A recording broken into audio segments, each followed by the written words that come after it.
Hola, hola querido amigo, ¿cómo estás? Gracias por acompañarnos como cada semana que tratamos de regalarte una pequeña alusión a algún aspecto del libro complementario.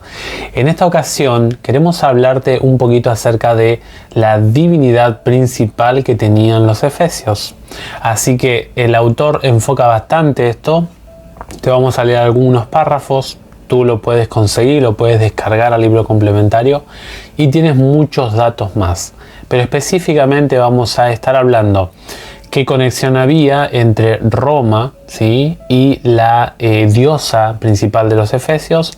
Luego vamos a estar hablando un poquito qué representaba para los efesios esta diosa. Y finalmente, cuál era el objetivo de Pablo al insertar a Cristo en Éfeso en relación a la diosa principal de los efesios. El autor del libro complementario presenta la llegada del apóstol Pablo de esta forma. Al recorrer la ciudad durante su primera y breve visita, esa breve visita está en Hechos 18 del 18 al 21, describe algunos aspectos de los judíos que vivían en Éfeso, lo puedes leer allí. Pablo pudo comprobar cuando llegó en ese primer viaje que los efesios reservaban un lugar especial de honor para la diosa Artemisa.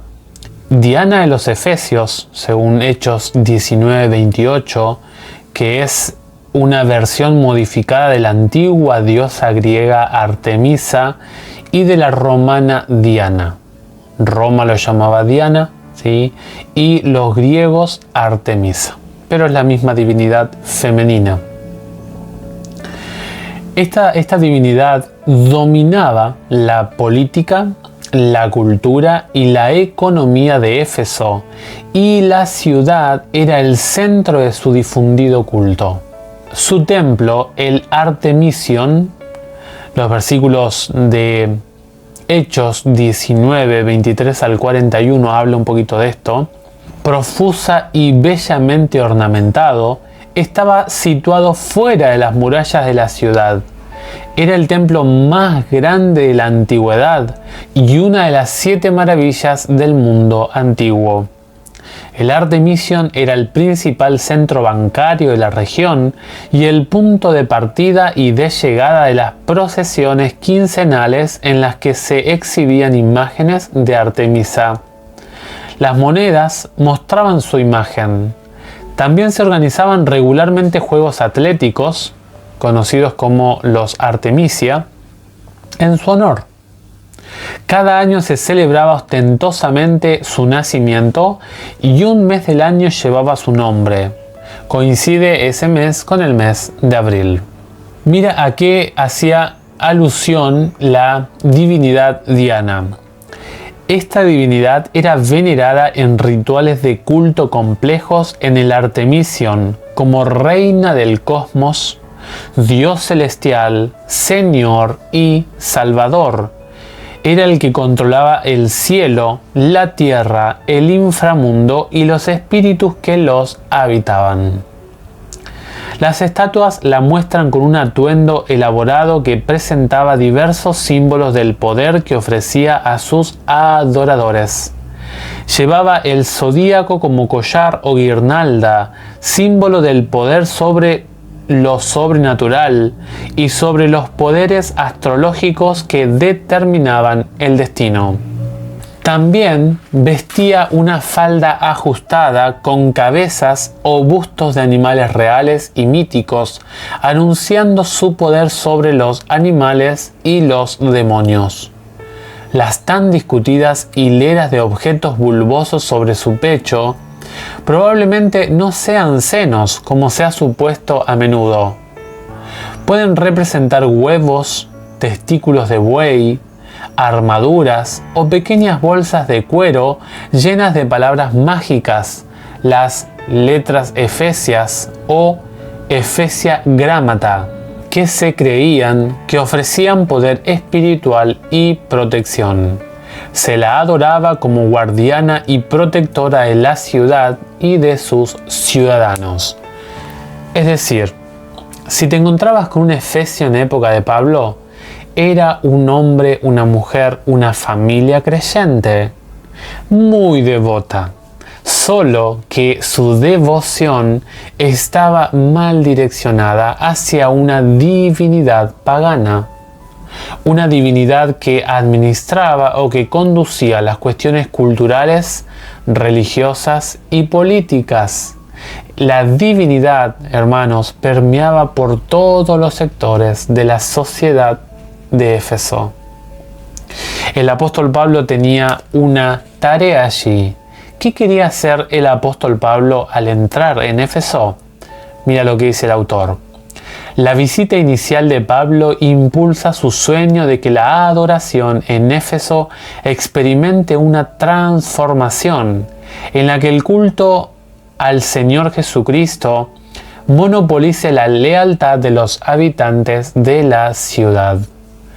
Esto es algo importante. Primeramente habla del sueño del apóstol. Nosotros precisamos hoy en día, hermanos, en la actualidad, hombres de Dios que tengan sueños espirituales en localidades grandes, en ciudades cosmopolitas. Si tú eres algún líder de iglesia, tienes un pueblo, tienes una ciudad a tu alcance, tienes que soñar con enseñar a la gente de tu comunidad cómo adorar al único y verdadero Dios.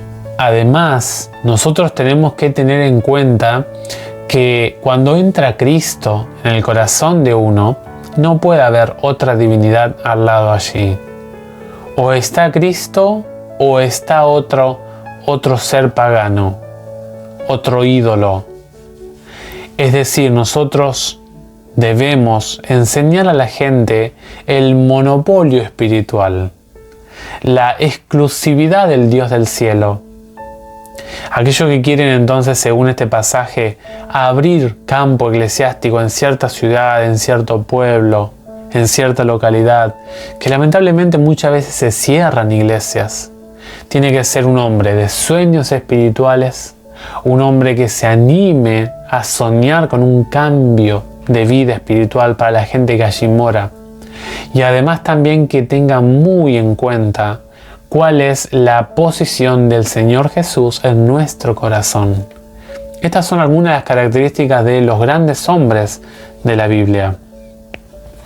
El apóstol Pablo imagina una nueva sociedad, la iglesia, plantada en crecimiento y que transforme la ciudad. Tu iglesia, tú eres parte de la iglesia. Si tú eres parte de la iglesia, puedes ser un instrumento de cambio a nivel social, a nivel inclusive, el término política es bíblico inclusive, porque nosotros tenemos que aprender a convivir con el otro. No estamos hablando de política o político, son dos cosas diferentes.